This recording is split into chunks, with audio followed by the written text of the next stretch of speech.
Dave here with CrossFit Redux. All right, by the end of this video, you're gonna have a better idea of how to warm up the squat better and kind of a better understanding of why ass to grass squats are really, really good for long-term health. Okay, here we go. We make it bounce.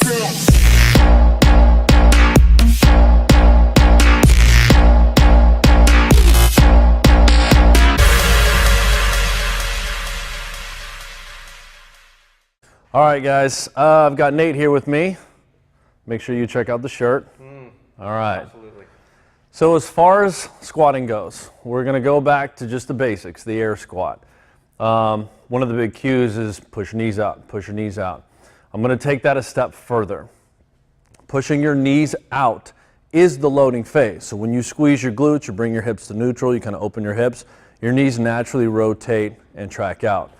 What we're looking for is not for the knees to continue to track out.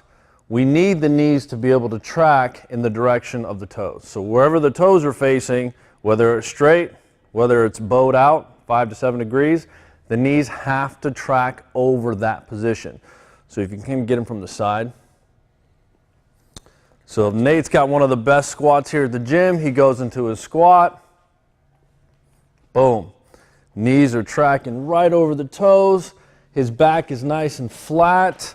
If he was to continue pushing his knees out, he would naturally come forward, which would cause your back to round. We're not looking for that. We're looking for stability in the spine.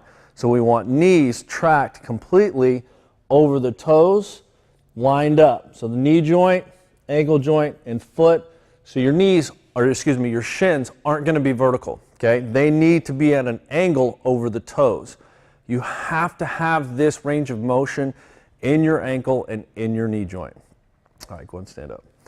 Now, I have a old volleyball ankle issue. It prevents me from squatting with my heels down. I have a calcium deposit built right here, so it naturally brings my heel off the ground. So it is very, very difficult for me to get into an ass to grass squat. A lot of people will use the cage to get into an ass to grass squat, but the only problem is you get into an ass to grass squat, you hold into the cage, what happens when you let go? You fall over, okay?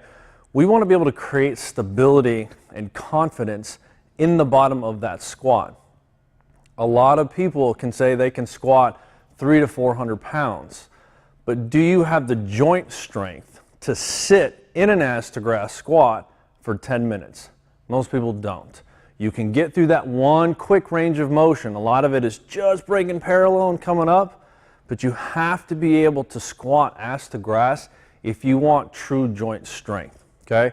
So what we do here, and I use this for some of my clients, I utilize it, we're just elevating. So you get a board, we've got plates underneath it, you elevate it to about 10 to 15 degrees, could be different for everybody. Okay, so we're just using two 65-pound plates. And the angle can be different depending on the plates that you use. So what I would do is have my client or athlete come on.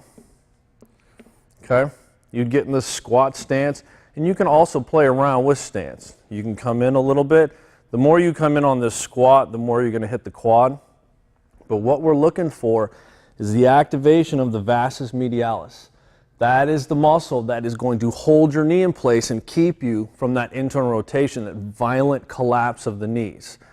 So I would just cue it the same way, sit back and down, and all of a sudden you can increase the range of motion with the knees up, back stays a lot flatter.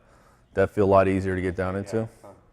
So it just allows people who have a hard time getting into this range of motion, just have them sit here for 5 minutes. They don't have to sit here for 5 minutes, but run a clock. Start with 2 minutes. See if you can just kind of sit here, oscillate back and forth. If I was to kind of push Nate, just to kind of play around with the positions, push your knees forward. Kind of find what your range of motion is. But this is a better alternative than the cage squat because this allows you to sit how you should naturally sit. And again, this all ties into proper joint strength. Okay, you can be able to squat 600 pounds, but can you sit in this position for 10 minutes without complaining and having everything feel like it's just kind of seizing up because there's lack of blood flow? Okay, this is what we're looking for long term, joint health. Cool? All right, you guys, we'll see you next time. Are we good? We're always good. Wait. We're real good.